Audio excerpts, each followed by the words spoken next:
sempre falei muito com a equipe, diante do desconhecido, e a pandemia era um desconhecido para nós erraríamos, mas nós não poderíamos ter compromisso com o erro e, quando errássemos, errar rápido, para consertar rápido. A partir do momento que o juiz conceder uma liminar para uma instituição que não tem a mínima capacidade de formação de um aluno, permitir essa instituição funcionar e criar diversos alunos que não têm a capacidade de cuidar da vida, o judiciário estará matando pessoas. A partir do momento que eu tenho dados estruturados que podem ser repetidos e medidos, eu consigo colocar a inteligência artificial em cima, simular cenários futuros e fazer previsões e induzir uma política pública de saúde para 20 anos, para 30 anos.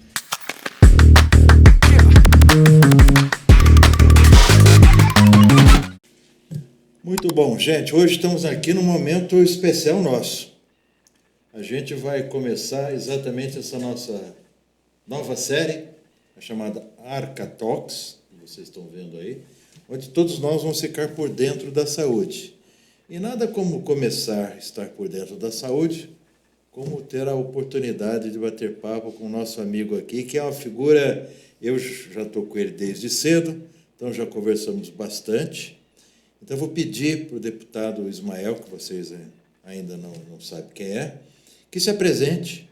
Nós vamos bater um papo aqui, vamos falar sobre vários temas que eu tenho certeza absoluta que a gente vai enriquecer e muitas pessoas vão ter oportunidade de ouvi-lo e, assim como eu, admirá-lo. Então, por favor. Bom, muito obrigado, Balestrin, pelo convite. É um prazer estar aqui hoje. O senhor que é uma pessoa que eu admiro há muitos anos, desde a época que eu atuava no setor privado. E, para quem não me conhece ainda, sou Ismael Alexandrino, sou médico de formação, formei em Recife. Sou nascido e criado numa cidade do interior de Goiás, cidade pequena, São Luís de Montes Belos, e tive a oportunidade no Distrito Federal e também em Goiás em desempenhar algumas funções, né, na Secretaria de Saúde, fui executivo do setor privado, né, da DASA, de outras empresas também, e em Goiás, que foi a minha última participação no serviço público, fui secretário de Estado da Saúde, eu acho que no período de maior dificuldade que nós enfrentamos na humanidade, que foi atravessando a pandemia. Fui 19, 20, 21 e 22. E hoje estou como deputado federal, na Câmara Federal, vice-presidente da Comissão de Saúde. Às vezes eu fico pensando que você tem quase 80 anos de idade, porque você já fez tantas coisas boas para o setor de saúde, que eu vou fazer alguns recortes. Então, eu queria que você contasse para nós um pouco essa sua experiência de secretário estadual de saúde, num estado importante, como é Goiás, que, entre outras coisas, tem também o nosso Distrito Federal, o que eu imagino que isso deva criar um grau de complexidade maior para um estado como aquele, mas, especificamente, essa sua experiência, quase que epopeia, de ser secretário de saúde exatamente nos 4 anos de pandemia. Então, conta um pouquinho para a gente como você chegou lá e como é que foram esses anos todos, como é que foi o desenvolvimento disso. Eu sei que o Estado de Goiás, de alguma forma, acabou se envolvendo na polêmica a respeito das vacinas. Então, eu queria entender um pouquinho esse tema todo e como é que você conseguiu progredir e ter excelentes resultados no seu Estado. Olha, Balestrin, eu estava como presidente do Instituto Hospital de Base, em Brasília, né, que é o maior hospital do Centro-Oeste, quando, na ocasião, o governador Ronaldo Caiado, que até então era senador, era pré-candidato a governador, me chamou no Senado para conversar sobre saúde. É um brainstorm, né, uma conversa ampla sobre a saúde do Estado.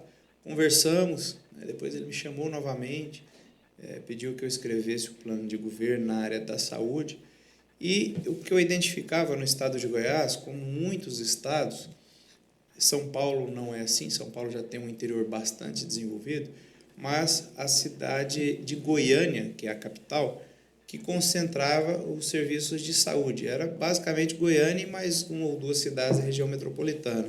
Você não tinha acesso de atenção secundária e terciária à saúde nas diversas regiões do estado. É um estado grande, né? E aí nós planejamos, na ocasião, regionalizar a saúde, né? Levar a atenção especializada nas 5 macro-regiões do estado, né? Baseado nisso, nós escrevemos e executamos colocar uma policlínica em cada macro-região dessa, são 5 macro-regiões, nós colocamos 6 policlínicas com 19 especialidades médicas, 8 especialidades não médicas, tudo de diagnóstico, para fazer o link entre a atenção primária dos municípios, que tem muita capilaridade, mas é pouco resolutiva se não tiver diagnóstico e especialistas, e também a atenção terciária, né, que é a alta complexidade, cirurgias e unidade de terapia intensiva.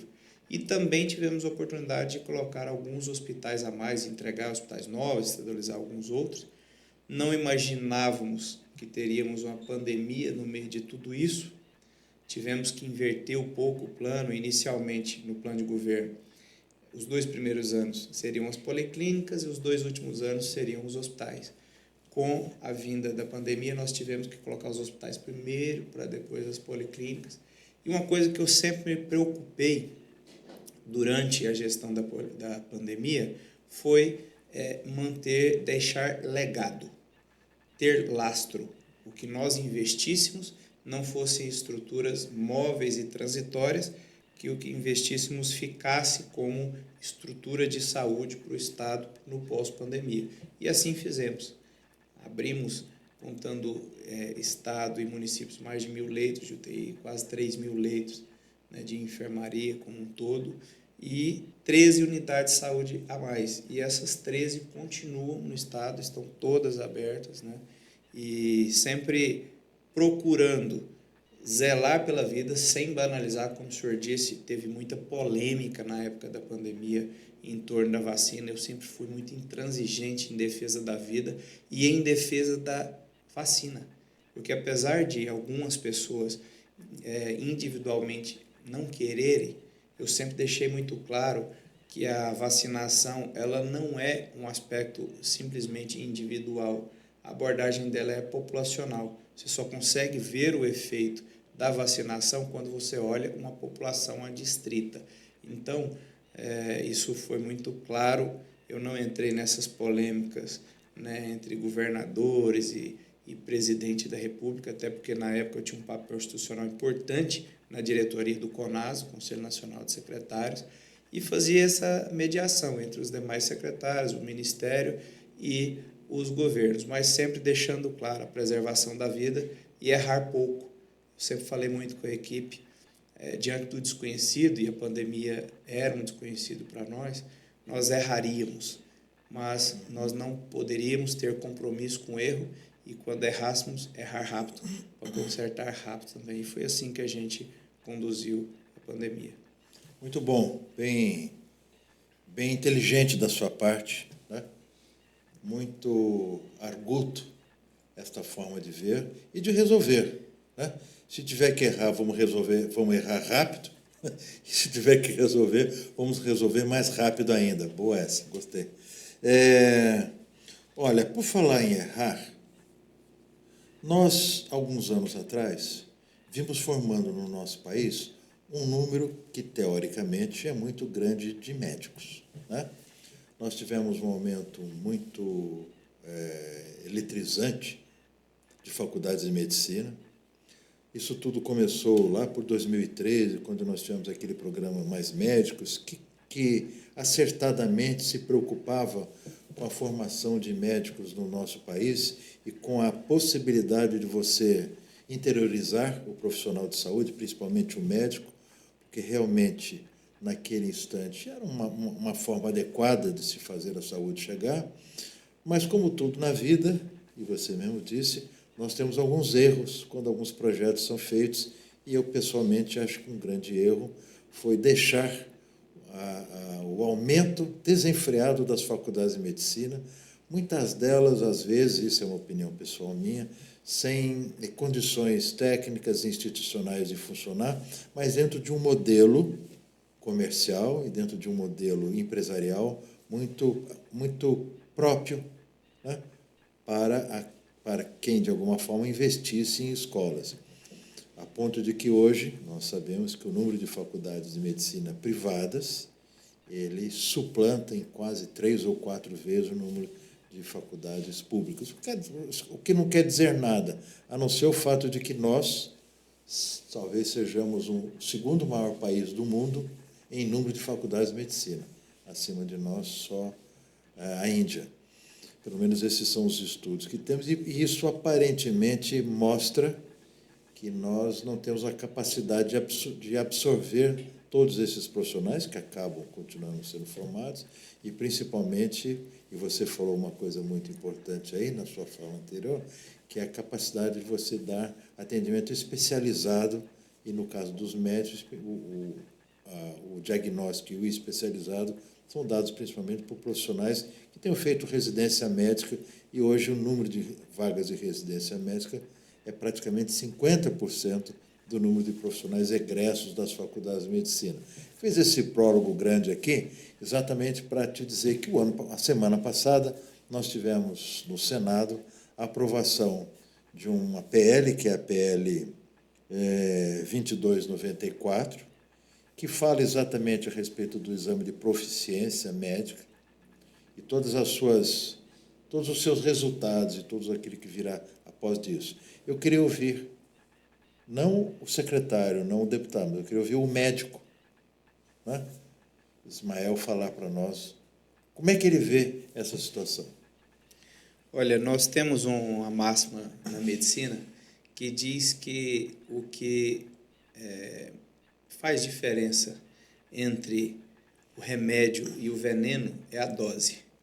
É fato que precisávamos de ampliar o número de médicos no país, até para que pudéssemos ter condições de chegar, né, o médico no chamado Brasil profundo. Perfeito. Né? Mas eu acho que a dose foi errada.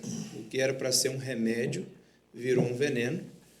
De forma desordenada houve esse crescimento. No estado de Goiás, por exemplo, na época que eu entrei, eram 110 vagas de medicina no estado, o que é pouco. Mas hoje são 1.800 a cada semestre. Então, é algo que cresceu de forma desenfreada, sem compromisso com a qualidade. E isso não sou eu que digo, é só a gente constatar nos pronto-socorros e algumas unidades de saúde da família que a gente vê hoje, em que médicos recém-formados não têm um conhecimento mínimo, né, de uma ressuscitação cardiopulmonar ou de coisas basais. Né? Então, é fato... Da adrenalina. Da adrenalina 9 ml intravenosa. Então, assim, é algo assim, inimaginável. Então, essa exacerbação e essa proliferação absurda de número de vagas e muitas vezes sem local para estágio, né? Não tinha unidades de saúde para estagiar, não tinha, no caso das matérias mais básicas, como anatomia, como fazer uma dissecção e tudo mais, que isso é o básico da medicina. Né? O senhor foi assim, comigo foi assim. Então, eu acho que tinha que aumentar, mas aumentou de forma desenfreada, e isso precisa de um contrapeso. E o contrapeso, para este momento, eu acho que sim, é o exame de proficiência, com impacto não só no aluno recém-formado, mas, sobretudo, é necessário que haja um impacto nas instituições. Como seria isso? As instituições que têm alunos, um grande número de alunos reprovados, elas precisam, num prazo de 1 ano, modificar esse cenário, apresenta um plano de trabalho, modifica, investe na formação do aluno, e no segundo exame, se ela repetir quantitativo de números de alunos, ela precisa ser fechada. Para isso, precisa ter coragem política, coragem do executivo e das instituições. Então, obviamente, o Conselho Federal de Medicina tem um papel importante nisso, a Associação Médica Brasileira tem um papel fundamental nisso, e o Ministério da Educação também, né, olhado ali de perto pelo Ministério da Saúde. Então, nós precisamos, para o bem da população, ampliarmos e massificarmos esse exame de proficiência, que ele, de fato, não deixe ingressar na atividade profissionais que não têm a mínima formação adequada para lidar com a vida, que é o nosso bem mais precioso. Concordo completamente com você. Ainda acrescentaria talvez um quarto player nesse processo, né? Você citou o Conselho Federal de Medicina, a Associação Médica Brasileira, o Ministério da Educação, e eu acho que também, no nosso país hoje tão calcificado, usando um termo que se fala bastante hoje politicamente, a gente também tem uma previsão jurídica legal mais adequada e, consequentemente, que o judiciário não desfizesse aquilo que você disse que precisa ter, às vezes, decisão política de fechar uma escola. Porque fatalmente... As liminares, né? Né? Porque hoje mesmo, muitas vagas que estão fechadas, escolas que estavam com suas solicitações suspensas, acabaram conseguindo, através de liminares, abrir as escolas nos locais menos adequados, mas isso é uma outra história, né? Não, mas o senhor tocou num ponto muito importante, porque a partir do momento que o juiz conceder uma liminar para uma instituição que não tem a mínima capacidade de formação de um aluno, permitir essa instituição funcionar e criar diversos alunos que não têm a capacidade de cuidar da vida, o judiciário estará matando pessoas. Então, isso precisa ser dito, precisa ser assimilado e as devidas responsabilizações acontecerem. Concordo.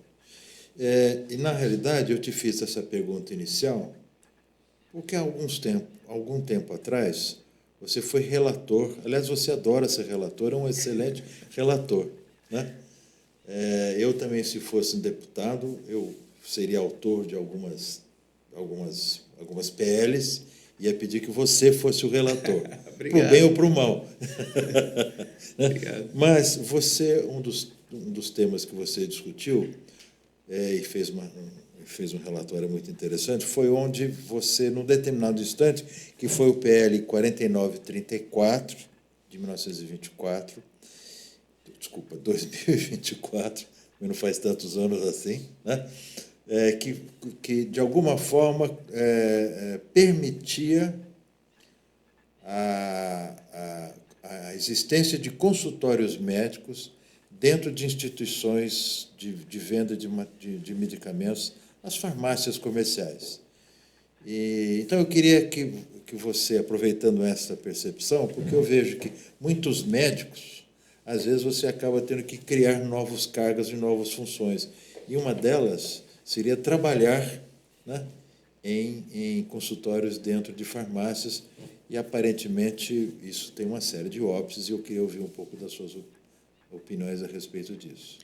Olha, eu sou uma pessoa que, na medicina, se preocupa muito com princípios, não só na medicina, mas na vida. E um dos princípios que me norteia é o princípio ético. E quando você coloca um profissional que é prescritor por excelência, que é o médico, dentro de uma instituição comercial que recebe aquela prescrição, me parece que há um conflito ético de interesse. Então, isso, por mais que se queira hoje em dia buscar mais campos de atuação para o médico, eu acho que não seria saudável do ponto de vista ético e até mercadológico, porque nós sabemos, infelizmente, que algumas instituições, sobretudo na área de diagnóstico, às vezes remuneram o médico, né, para ele pedir X número de exames, a partir dali ele tem uma participação financeira em cima disso. Eu não vejo isso de forma ética. É uma coisa que nos envergonha, nós médicos, mas é uma verdade. É uma verdade, que quase ninguém tem coragem de falar. Muitas vezes os nossos colegas são... colegas, porque isso é uma expressão geral, sim. Mas eu não os reconheço como colegas. Uhum. Eles são comissionados ou para pedir determinados exames em determinados locais, ou, às vezes, até nós sabemos muito, que muitas denúncias já surgiram em relação a isso, a usarem determinados materiais, né, chamadas próteses e órteses, de determinados fornecedores, de determinada utilização, muitas vezes sem necessidade, e hoje também, que é um tema que você acompanha de perto, que é exatamente a medicalização de algumas drogas que são caríssimas e que muitas vezes os profissionais, os colegas médicos, estão envolvidos nessas prescrições, que eu não vou dizer que são desnecessárias, mas muitas vezes elas não estão focadas naquilo que você chamou muito bem de saúde coletiva. Justamente. Nós precisamos entender que, ao cuidar da medicina, que é o nosso bem mais precioso, há um juramento hipocrático que fala em dar o melhor tratamento. E muitas vezes o que a gente percebe é que o melhor tratamento é colocado de lado, e eu não tenho nenhum prurido falar isso, porque eu, graças a Deus, nunca fiz e não pretendo fazer, colocar tratamentos colocados como se fossem a panaceia e que, na verdade, tem um apelo mercadológico muito grande. E esse apelo mercadológico desenfreado, ele pode ser bom para algumas pessoas hoje, mas ele quebra o sistema de saúde. Além de ser absolutamente antiético, ele atenta contra o sistema de saúde, atenta contra as fontes pagadoras, né, os planos de saúde e tudo mais. E muitas vezes a gente quer que o plano de saúde banque tudo e tudo mais, mas existe uma lógica, existe a melhor prática, existe a evidência científica. E essa evidência científica ela não pode ser colocada numa finalidade meramente comercial à prova, enquanto no meio disso tudo tem uma vida necessitando da melhor prática. Então, quando você, voltando ao projeto, quando você coloca o profissional médico dentro da farmácia para prescrever aquilo ali, e ele tem íntima relação comercial com a farmácia, isso pode ser qualquer coisa, inclusive um grande negócio, mas isso não faz parte da ética médica, daquilo que a gente aprendeu nos bancos da faculdade, que deveria cultivar, não. Deixei para o final, infelizmente a gente vai ter que terminar de falar daqui um pouco, acho que seria uma das suas grandes obras, né? No qual essa você não é um relator, mas você é o autor da PL 3719, que fala sobre um tema espetacular, na minha opinião, para o desenvolvimento da saúde no nosso país, para a melhoria do acolhimento, para a capacidade que nós cada vez precisamos ter de entender, né, o sistema como um todo, de fazer com que, de alguma forma, os recursos utilizados eles sejam bem utilizados, ou seja, não é uma panaceia, como você falou, mas com certeza será um grande passo para a assistência à saúde no nosso país, que trata da chamada interoperabilidade. Então, eu gostaria que você falasse um pouco a respeito desse tema, gostaria que você falasse também qual que é a sua abordagem, e falasse muito da forma didática como você apresenta a questão do prontuário único e do prontuário unificado. Olha, esse projeto de lei é um projeto que me traz grande satisfação em poder tê-lo redigido. Desde a época que eu era secretário, eu pensava nisso, que é o projeto que visa a transformação digital e a interoperabilidade dos sistemas para manter de pé nosso Sistema Único de Saúde. O que seria isso? Essa palavra até difícil de falar, né, interoperabilidade. Seria a integração de todos os dados de saúde do cidadão, independente de onde ele foi gerado. Por exemplo, se o cidadão foi consultado no hospital A, na cidade de São Paulo, depois ele é atendido no hospital da Rede B, em Recife, esses dados seriam integrados e o profissional que o atendeu veria o que foi feito. Se ele fez o exame de tomografia numa unidade, ele vai para outra, os resultados seriam vistos. Isso é o óbvio e é o que daria para compreender uma economicidade na área imediata, a partir do momento que você evitaria duplicação de exames, duplicação de consultas e procedimentos. Mas é para além disso. A ideia é que qualquer ponto que o cidadão toque no sistema de saúde, seja numa farmácia, seja num dispositivo eletrônico, né, de um relógio, né, num leitor de um dispositivo da esteira da academia, que ele é a frequência cardíaca, pode evidenciar uma arritmia, esses dados eles subiriam de forma estruturada, né, para uma nuvem, aonde ele é gerado, ele é armazenado, porque eu acho que seria economicamente inviável ter uma central única de banco de dados, além do dispêndio de energia e do custo financeiro disso. Então, se ela é gerada na clínica A, o que gerou, armazene o dado. Só que esses dados seriam unificados, né, e não únicos, unificados. Pode gerar num sistema da Philips, um sistema que não seja da Philips, qualquer outro sistema, mas ele é unificado, padronizado. Eu citei a alusão do CarPlay que a gente tem no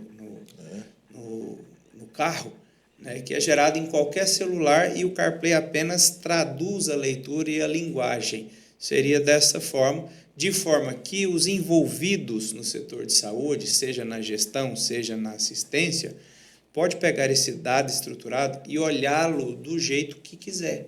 Então, a operadora vai olhar de um jeito, o secretário de saúde e o ministro vai olhar de outro, o cidadão, que é o detentor do dado, vai olhar de outra forma, o profissional de saúde, que é o prescritor e o avaliador, vai olhar de outra forma.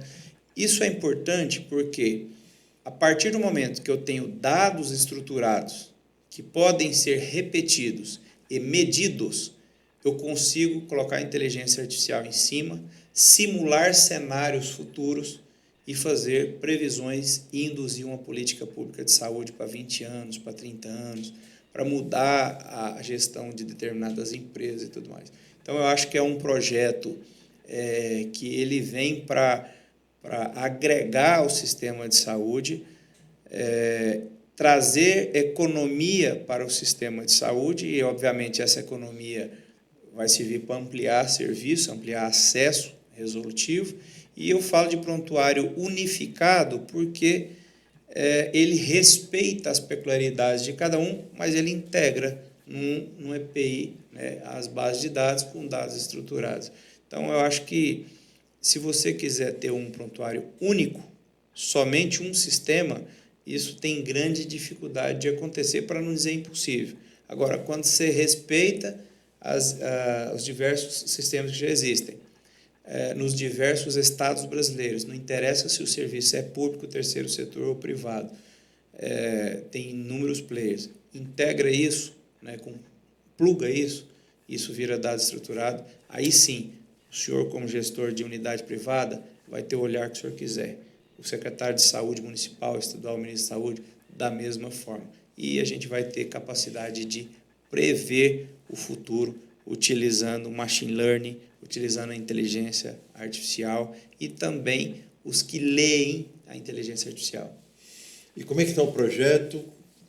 Quanto tempo que você imagina que ele vai estar nessa tramitação? Quais que são as chances de você e de nós conseguirmos sucesso? E como é que a gente consegue fazer para te ajudar?